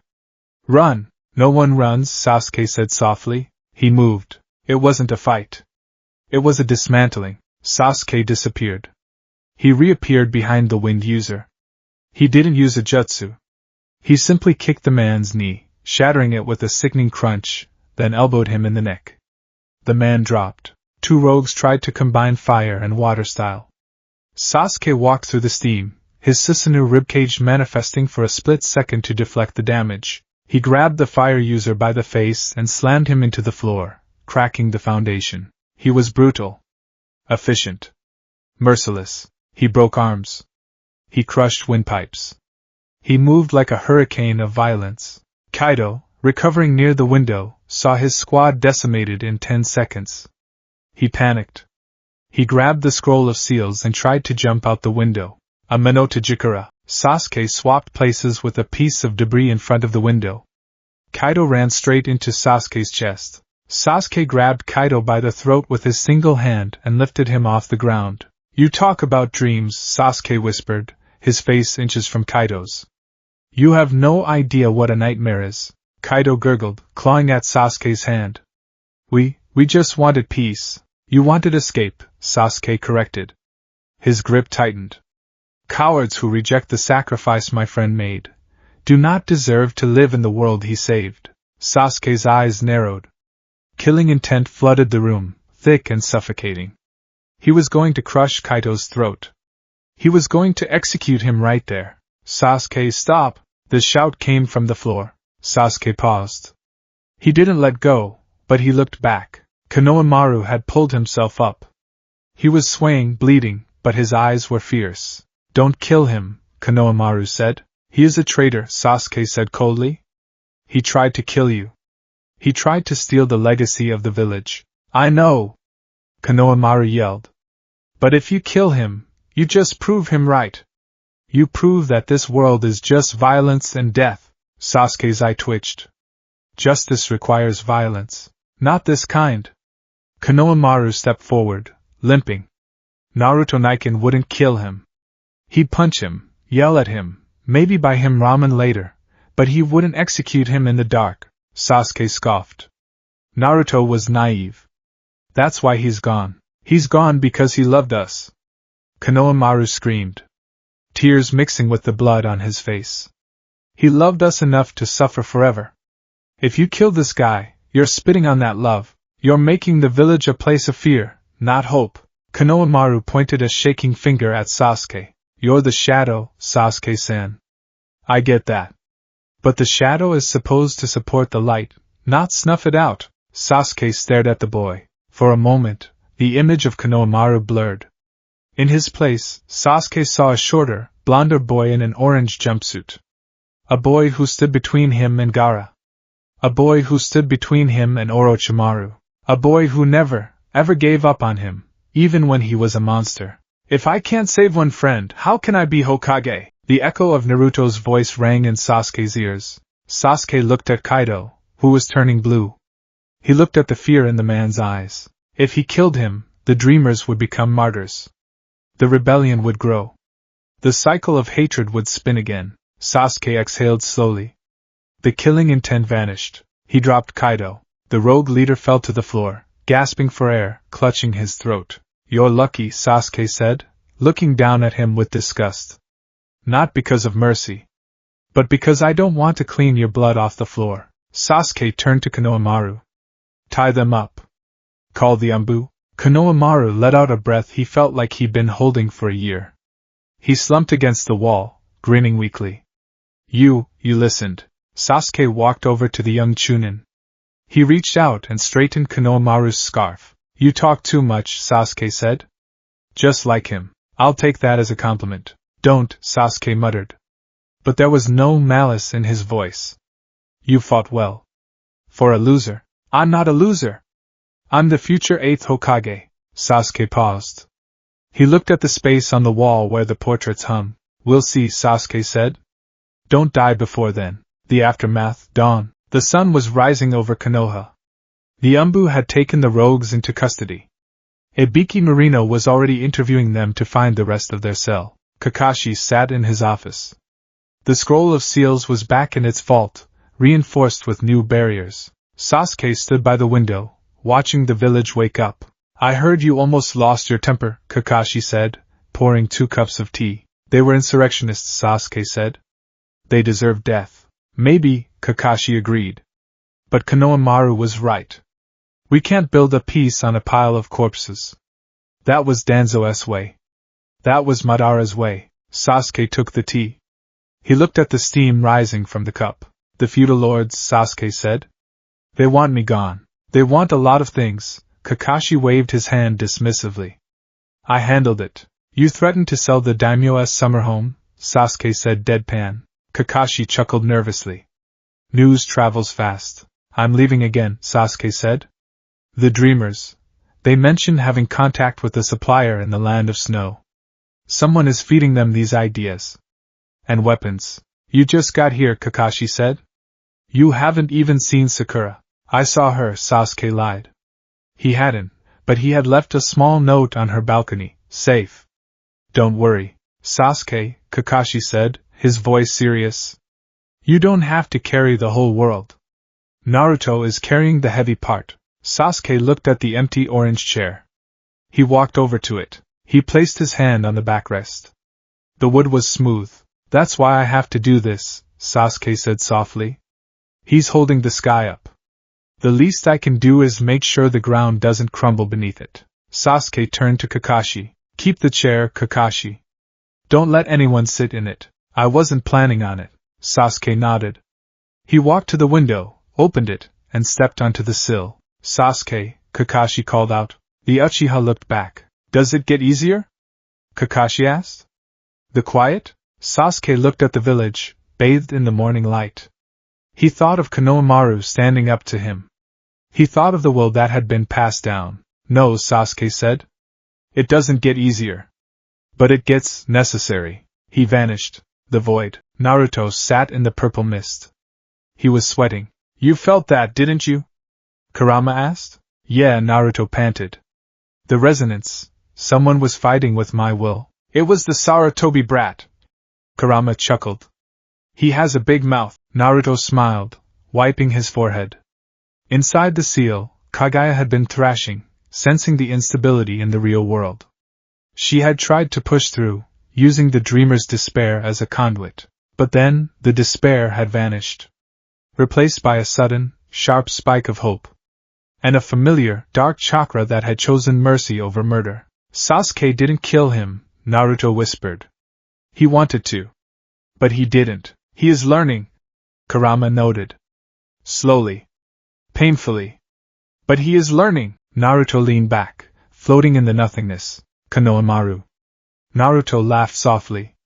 The 8th Hokage, huh? He better not mess up my village. Naruto closed his eyes. The connection to the world was faint, like a radio signal going in and out. But today, the signal was clear. We're okay. The signal seemed to say. We're still trying. Keep trying, Naruto murmured, drifting back into his meditation. I'm not going anywhere. In the office far away, the sun streamed through the window, illuminating the empty chair. Dust motes danced in the beam of light, swirling around the seat that belonged to the boy who saved the world, waiting for a return that might never come. But as long as the chair was there, the dream was not dead.